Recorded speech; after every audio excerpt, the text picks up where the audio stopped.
Fala aí rapaziada, como é que vocês estão? Eu sou o Bruno Borges. E eu sou Gabriel Souza e nós somos a Brasil Bodybuilding News.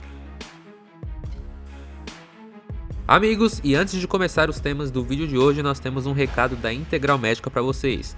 Tá cansado de ficar comprando creatina todo mês e ainda pagando caro? Pega essa visão. Creatina de 1 kg da Integral Médica, que pode durar praticamente um ano, está saindo por R$ 285 utilizando nosso cupom de desconto BBN e ainda ganha frete grátis pela compra superar R$ 280.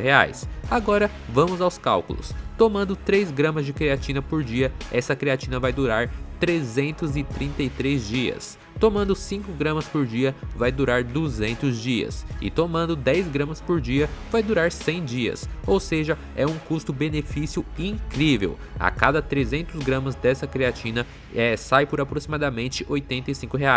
O link direto para a creatina de 1 kg da Integral Médica estará na descrição do vídeo. Tamo junto rapaziada e bora para os temas de hoje. Amigos, e o vídeo de hoje vai ser sobre polêmica. Aceto respondeu Renato Cariani após o Cariani dizer que o Ramon deveria trocar de preparador, saindo do Aceto, e também trocar de treinador, saindo do faixa preta. Mas vamos entender melhor o contexto disso. Durante a live do Mr. OLYMPIA, após o Ramon não ter ficado dentro do top 3 e ter aquele problema de suar, Cariani, Balestrin e Pinduca tinham comentado que talvez chegou a hora do Ramon mudar de ares e trocar de preparador. Na ocasião, o Cariani até cita que não concorda com alguns métodos do Aceto na finalização.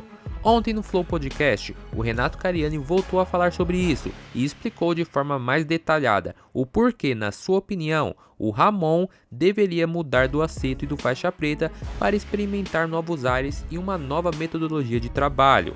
Mas parece que o Aceto não curtiu nada isso daí. Em recente podcast com Dave Palumbo e outros nomes da mídia internacional, fez comentários criticando o Cariani e até abriram o Instagram aí do Renato e o Aceto ficou ali debochando do Cariani sobre isso. Lembrando aí, né, que o Aceto não fala português, então provavelmente ele não deve ter visto a opinião completa do Cariani e como ele falou, né, só deve ter visto ali alguma capa em algum lugar e já saiu comentando, né? Mas enfim, já comentem aí o que vocês acham. O Ramon deveria ou não aí trocar o Aceto e ir para outro preparador? Quem vocês acham aí que seria um bom coach para ele? Deixem aí nos comentários. E agora confiram só os trechos de tudo isso aí, né, da treta, que foi replicado pelos nossos colegas do Notícias Maromba. O Ramon tem que trocar de preparador e de treinador. Dos dois. Sou amigo do faixa preta. Pra mim ele tem que sair do faixa preta. Minha visão, tá aqui. Eu tô falando minha opinião, porque eu não tenho poder nenhum. Pelo amor de Deus. Você pediu opinião. Ele tem que sair do faixa preta e tem que sair do Aceto. Mas não porque esses dois assinaram atestado de incompetência. Não. Porque quando um time perde um campeonato, às vezes ela troca o técnico pra vir novas ideias, pra vir novos projetos, pra vir novos insights. Cara, a escola do faixa perdura pro Ramon há aproximadamente 2 anos. Cara, vamos tentar outra escola, outro padrão de treino, outra metodologia de treino, uma outra periodização de treino. É bom pro Ramon, é bom pro faixa também, porque assim o faixa pode mostrar o seguinte, aí mudou muita coisa, tá vendo? Tá aí, ó. Certo? E do Aceto, eu falo pra mudar, porque desde quando o Ramon se tornou profissional, em 2021 ele tá no Cris, tá na hora de trocar. De repente um outro preparador que tenha um trabalho mais forte em off-season, que não é o forte do Cris, o Cris é muito forte no pre-contest, mas ele não costuma ser muito participativo no off-season, para trazer pro Ramon um off-season consistente, para ele melhorar grupos musculares que precisam melhorar. Como? Peitorais. Como? Reduzir um pouco aquele antebraço dele para vir com outros grupos musculares, porque ele tem que distribuir peso. Então o Ramon tem um antebraço enorme que tá pesando. Então, variáveis de treino que reduza cada vez mais a intensidade na atividade do antebraço para poder pegar esse peso do antebraço e colocar em outros músculos. Então, eu acho que ele teria que sair. Million followers on Instagram. The Oprah Winfrey of Brazil, but he's probably, but he preps people. And so here he is, you know, the headline is like, he's talking, I don't agree with Chris's methods. And of course, prior to this, he's the opposite, saying, Chris is the best.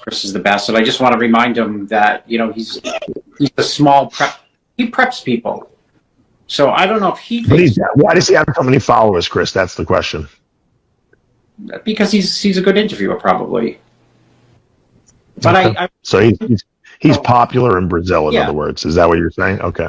He should remind his listeners in Brazil only that every show Rafael Brandão ever competed in, he was in great shape. Right. He's Brazil. So what did he say about you? What did he say about you? After round fourth, he wants to take the soft, he wants to shit on me, but in a soft way. And I'm sure the soft way is simply because, if Ramon comes back and dominates shows, then he looks like an idiot. So, he's hedging his bets. It's what it's called. So he can remind his listeners during the show that, like I said, Rafael Brandão was in shape at every single show that I prepped him for. Eduardo Correa's Brazilian. He's kind of been in shape for every single show. I prepped Ricardo Correa, who lives in Brazil. Rude boy. He was peeled when I helped him. Ramon, of course. Marcelo Alfonsi just turned pro in the 212, and he beat Fabricio Moreira, which is one of the best 212 bodybuilders in Brazil. He just got his pro card in the Olympia. He's Fabricio. William Martins is Brazilian. He got his pro card with me. He was placing second, third, fourth, and fifth in very competitive pro shows and beaten Olympians and peeled out of his mind when I was coaching him. He's Brazilian. Good Vito is not Brazilian, but he lives there. Right. Alan Bonadaman, great professional bodybuilder, needs more size, but he's always peeled, well coached. And Matt Grego, who just 1 year ago from the New York Pro, he was at the New York Pro, and he lost to, what's the guy's name? Junior Jaworski, who's a really good Olympian. And Matt got, 6 at that show, and I think Junior was second. And 1 year later, Matt beats the Brazilian at the New York Pro, Eric Wildeberger, and comes to this show 20 pounds bigger than last year's Olympia. That's not an exaggeration, 20 pounds. And he beats, amazingly, incredible classic. He's going to prep Ramon for the next show. Well, I don't think Ramon looked bad for the show. I don't know why. Maybe he can call Rafael because, he struggled the last 2 shows with his condition. I thought that Ramon looked good. I think that Mike Summerfield was great. I think he was a shocker in that classic physique lineup. I don't think, Bumstead was typical Bumstead. Urs, raised his game up a little bit. I thought his tan was pretty bad. But I thought that the top 4 were stellar. I mean, I don't think you can really criticize them. I mean, if as Ramon's coach, what would you like to have seen better on Ramon at the show? I would have seen the prejudging start Dave 30 minutes before or B 3 hours later, because I was backstage with, I went backstage. I saw Matt Grego there. I had like 4 people in the classic. What's the guy's name? Renato, whatever the guy with the 8 million followers. I had 4. Yeah, Renato. 4 of the questionable methods. 4 times the questionable methods work to get guys wins to get into that show.